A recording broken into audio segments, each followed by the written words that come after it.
కేంద్ర మంత్రి కిషన్ రెడ్డి మీడియాతో మాట్లాడుతున్నారు. లైవ్ ద్వారా చూద్దాం. పార్లమెంట్ ఎన్నిక అధికారంలో ఉన్నాం కాబట్టి ఏవైతే దేశ ప్రజలకు దానికి కట్టుబడి ఉండి ఒక్కొక్క హామీ అమలు చేయాల్సినటువంటి బాధ్యత మాది. అమలు చేసి చూపి హామీల కట్టుబడి పనిచేస్తామని కూడా మనం చేస్తా ఉన్నాం.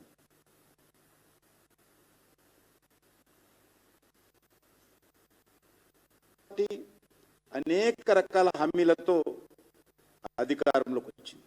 అమలు చేయాల్సినటువంటి బాధ్యత కాంగ్రెస్ పార్టీది. ఈరోజు పెద్ద మేనిఫెస్టోలు ప్రకటించారు.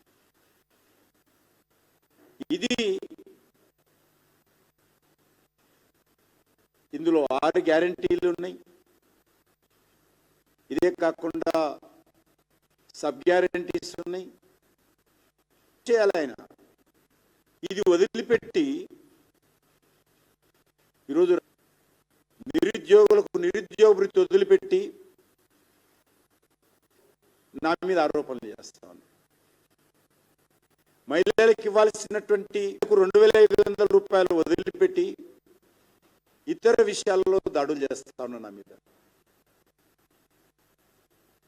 డిసెంబర్ 24 లోపల 2 నేను హామీ ఇచ్చినటువంటి వ్యక్తి జాబ్ క్యాలెండర్ దాని గురించి మాట్లాడాడు.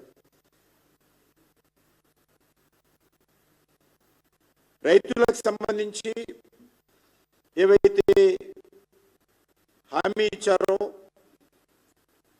మాట్లాడే పరిస్థితి లేదు.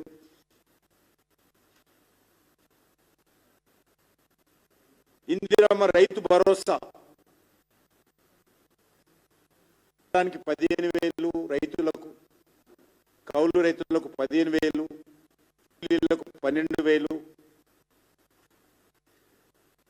10 పంటల పైన అదనపు బోనస్.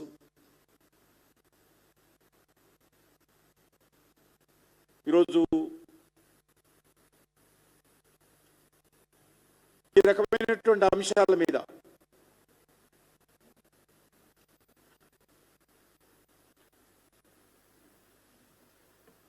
ఇల్లు లేని వాళ్ళందరూ కూడా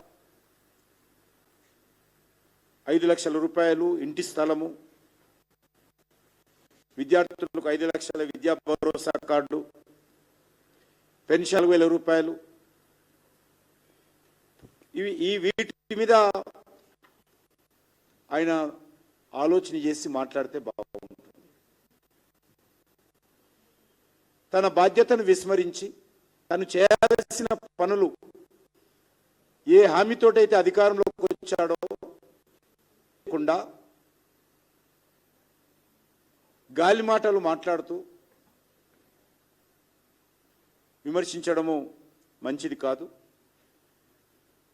నాకు రాసిన ఉత్తరంలో నిన్న మరొకసారి 1,66,569 కోట్ల 31 లక్షల రూపాయల నిధులు మంజూరు చేయాలని డిమాండ్ చేశాడు.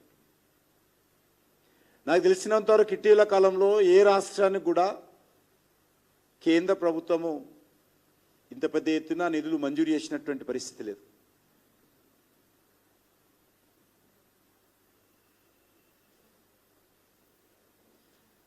ఇన్ని లక్షల కోట్ల రూపాయలు కేంద్ర ప్రభుత్వం దగ్గర రెడీగా ఉండే పరిస్థితి కూడా ఉండదు. అంతేకాకుండా నేను అడుగుతాను ముఖ్యమంత్రి గారిని, మీరు 1,66,000 కోట్ల రూపాయలు అడుగుతున్నారు కదా, మరి రాష్ట్ర ప్రభుత్వం బడ్జెట్లో ఈ ప్రాజెక్టులకు ఎన్ని కేటాయింపులు చేశారో చెప్పాల్సినటువంటి అవసరం ఉంది. కేంద్ర ప్రభుత్వం అడుగుతున్నప్పుడు రాష్ట్ర ప్రభుత్వం కూడా కేటాయింపులు చేయాలి. అసలు ఈ ప్రాజెక్టులో ఏదైనా ఒక ప్రాజెక్టు కేంద్ర ప్రభుత్వము ఎన్నికల ప్రణాళికలో పెట్టిందా? కేంద్ర ప్రభుత్వం ఎక్కడైనా హామీ ఇచ్చిందా?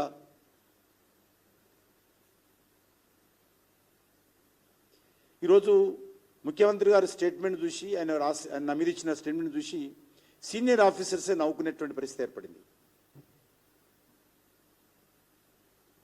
నాకు డిసెంబర్ 12వ తేదీన ఢిల్లీలో రేవంత్ రెడ్డి గారు వచ్చారు. ఇదే 1,66,000 కోట్లు ఆ రోజు కూడా నా చేతికి ఇవ్వడం జరిగింది.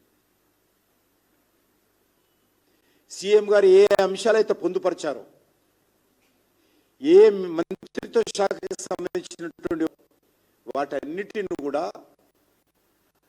ఆయా మంత్రులకు నేను స్వయంగా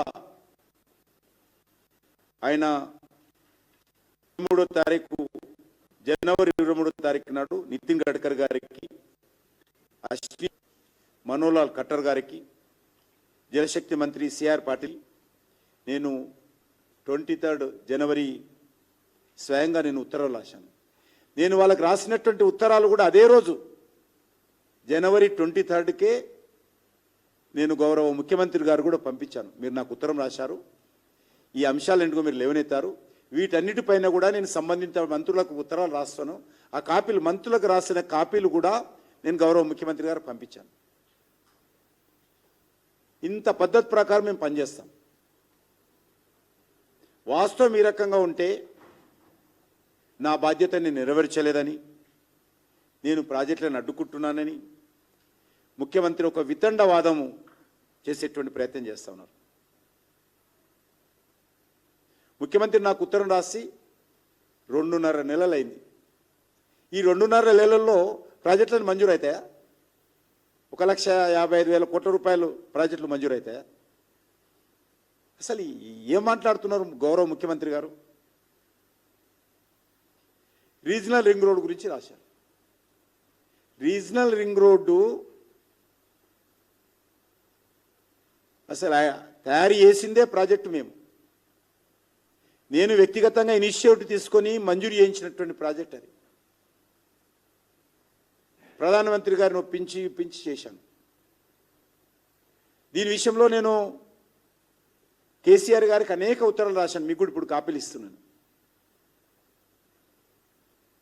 అందులో రోడ్డుకు సంబంధించి భూసేకరణ ఏదైతే చేస్తామో దాంట్లో 50% రాష్ట్ర ప్రభుత్వం భరించాలని అగ్రిమెంట్ చేసుకున్న తర్వాత దానికి డబ్బులు జమ చేయాలని చెప్పి కేంద్ర ప్రభుత్వం అనేక సార్లు గౌరవ ముఖ్యమంత్రిగా ఉన్నటువంటి కేసీఆర్ గారికి అడిగితే బడ్జెట్లో కేటాయింపులు చేసి కూడా ఆ రోజు కేసీఆర్ గారు నిధులు కేటాయించలేదు.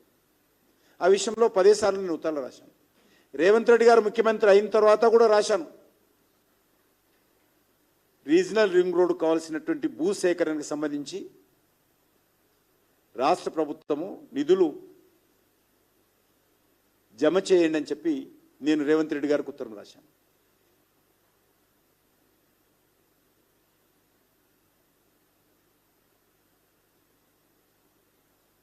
ఫస్ట్ జనవరి 2024లో రేవంత్ రెడ్డి గారికి ఉత్తరం రాశాను.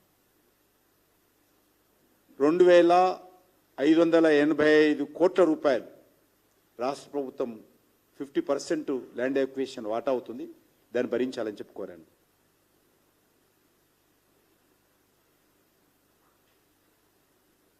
ఇప్పటి వరకు రాష్ట్ర ప్రభుత్వము రింగ్ రోడ్డుకు సంబంధించి 100 కోట్ల రివాల్వింగ్ ఫండ్ పెట్టింది. 100 crores.